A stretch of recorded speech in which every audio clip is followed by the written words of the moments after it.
My name is Jadin, and this is my final project for ECG 771. For my project, I studied a paper titled A Robust Online Path Planning Approach in Cluttered Environments for Micro-Rotorcraft Drones, attempting to recreate it using a MATLAB simulation. The successes and failures of the recreation will be explored more in depth in the paper. This presentation is meant to serve as a report on the research I was attempting to recreate. Autonomous navigation of drones has relied on GPS for quite some time.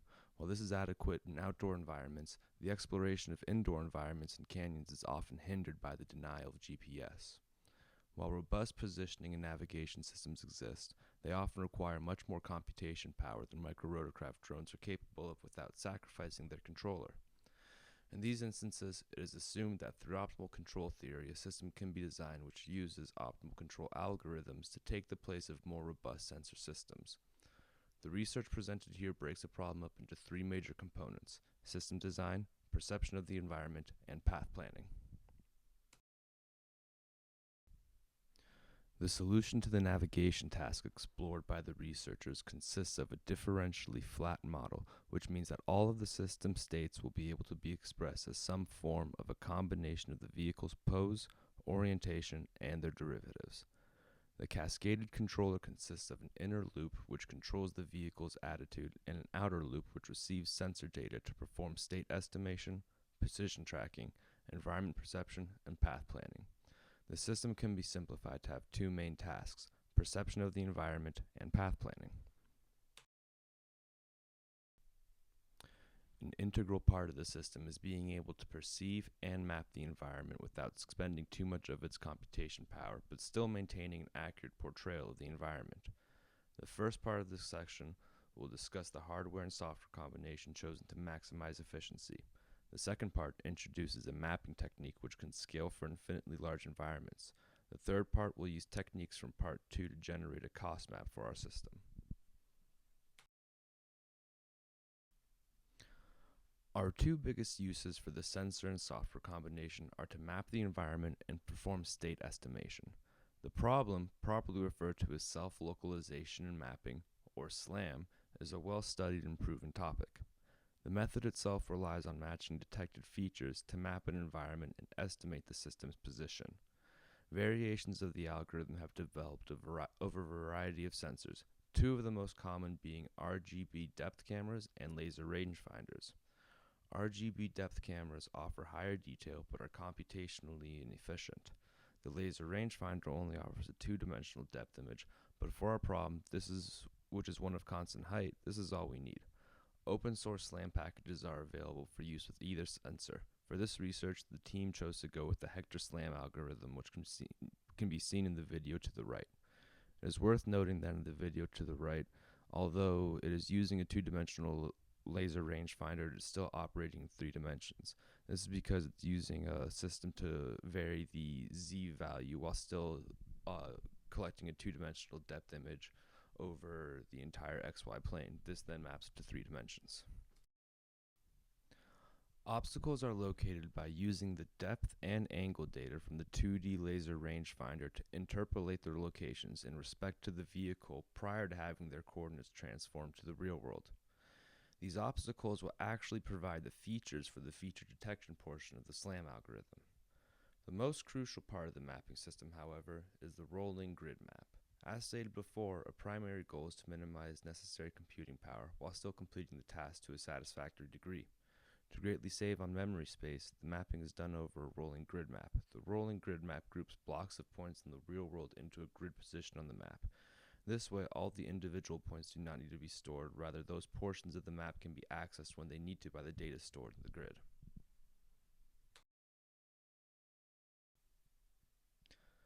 The first algorithm is pretty self-explanatory.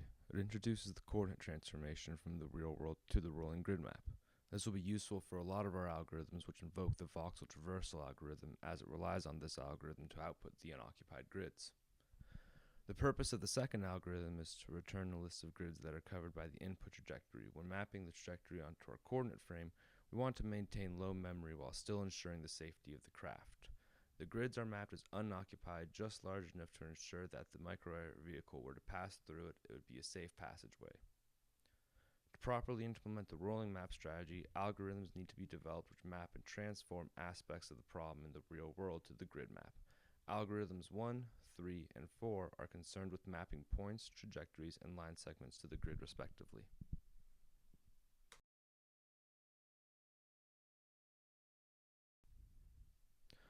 The voxel traversal algorithm is one of the more important mapping algorithms for our system. To put it simply, it takes a line segment as an input and outputs the corresponding grids on the rolling map using algorithm 1 to perform the coordinate translation. The algorithm can only handle straight lines, which seems counterintuitive when you think about being the basis for algorithms 3, which maps curved trajectories. This algorithm still applies, however, because algorithm 3 creates a discrete approximation of the trajectory in small enough increments to accurately approximate the path with a series of straight lines.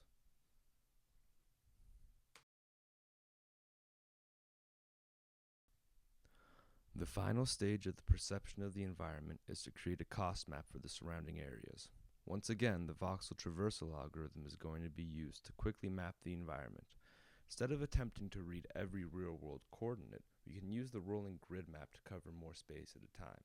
This method involves mapping every grid traced by the laser as unoccupied. Each of these unoccupied grids accounts for an n by n square, n being the grid size, of the real-world coordinates that can be also assumed are unoccupied. After all of the unoccupied grids are mapped onto the real world, the obstacle readings are then placed into the respective grids. This way, if a grid has no obstacles in it, does not have to be accessed as a much larger space of the real world coordinates and thus saves on memory. The cost map is then generated using a distance transformation formula. The distance transformation operates by determining the distance from each point on the map to the nearest obstacle. That distance is then compared to the vehicle's radius and has a cost assigned based on its closeness. The resulting map is something like what can be seen to the right. Obstacles have the highest cost, free space has 0 cost, and the unknown space that the sensor cannot see has a medium cost.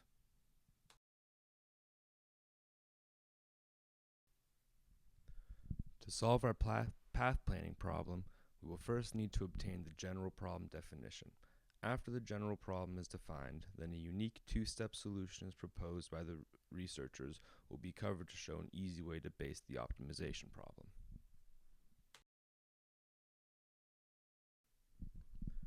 The path planning is solved as an optimization problem for a linear time invariant system.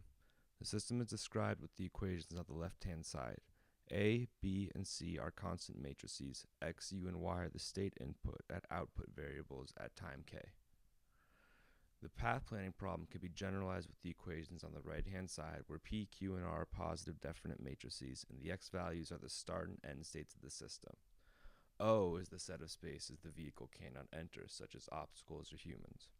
There is no common accepted solution that works best for this kind of problem, and thus a new two-step solution is proposed by the researchers. In both steps to the solution, however, the problem will be solved as some form of a two-point boundary value problem. The first part of the solution is obtained without considering the vehicle's dynamics. Part of the reason for this is that generating the trajectories with the vehicle's dynamics considered without any basis can be computationally expensive and cause the system to fail. For this reason, more simplified methods will be used in step 1 as a basis for the optimized trajectory in the second step.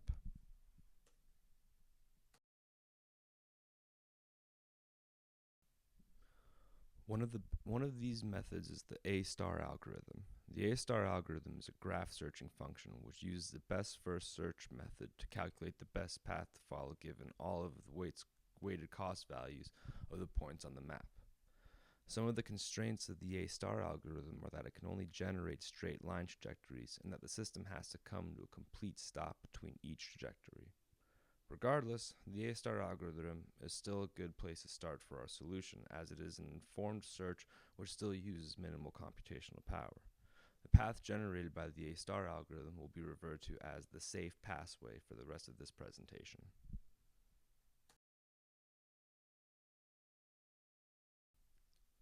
The second part of our solution consists of 3 unique algorithms.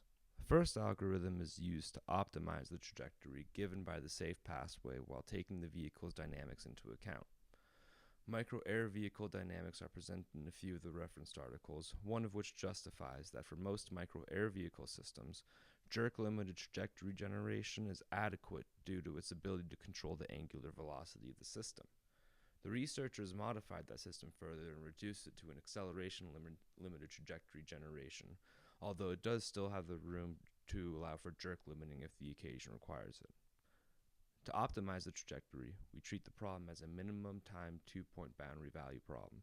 The objective of minimum time suggests that a bang-bang strategy is best to solve the problem as it is a maximum effort strategy. Maximum effort implies that the control value will be at one of its extreme values the entire time. This leaves us with only 3 possible states for the control: all the way positive, all the way negative, or off. As such, the velocity profile of the system is separated into 3 parts: the acceleration phase, the cruising phase, and the deceleration phase. The trajectory is generated by solving for the 3 time values separating the phases. The solutions to these are found by first estimating where the system would end up if it were immediately slowed down entirely. This point is compared to the desired endpoint to determine the optimal direction to travel. From here, algorithm 5 is worked out to output the optimal trajectory.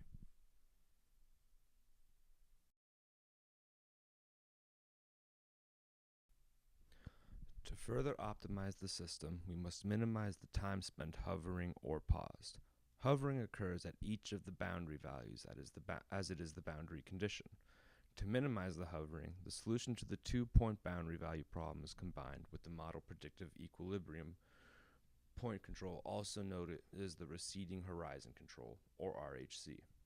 This method periodically generates and switches to new trajectories before the current trajectory has been completed. This prevents the system from ever entering a hover mode, as it is constantly creating new endpoints for itself. However, if the system is creating too many new trajectories, then we would be wasting computational power and possibly creating too many discontinuities in the jerk of the system by constantly varying between maximum effort states. Instead, the system will determine when the state is entering a deceleration phase and use that to facilitate a smooth transition into the new trajectory.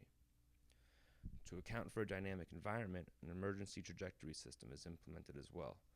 The current trajectory is constantly being referenced for validity, as to ensure that a dynamic obstacle does not jeopardize the path.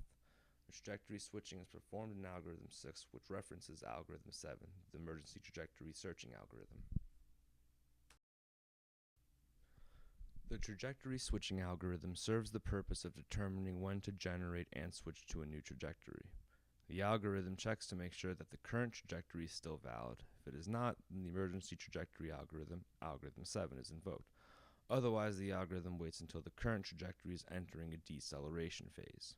The safe pathway is then searched for the last line of sight point. Random samples are taken of the points around this endpoint, and trajectories are generated for each of them. The trajectory that is the lowest cost or is farthest away from the obstacles is chosen as the new current trajectory. The emergency trajectory is invoked when the current trajectory is no longer deemed valid due to the dynamic nature of its environment. Trajectories that are directed towards the target while still avoiding obstacles are prioritized over those that move away from the final target. In the event a path like that does not exist, the MAV might experience significant discontinuities in the jerk as it makes harsher movements. In these cases, the jerk and acceleration limits are to be increased. The left-hand side shows the success of the adjusted trajectory switching algorithm versus the RHC system it is based off of. The algorithm proposed was not only more stable and consistent, but it also reached the goal on an average of 5 seconds faster.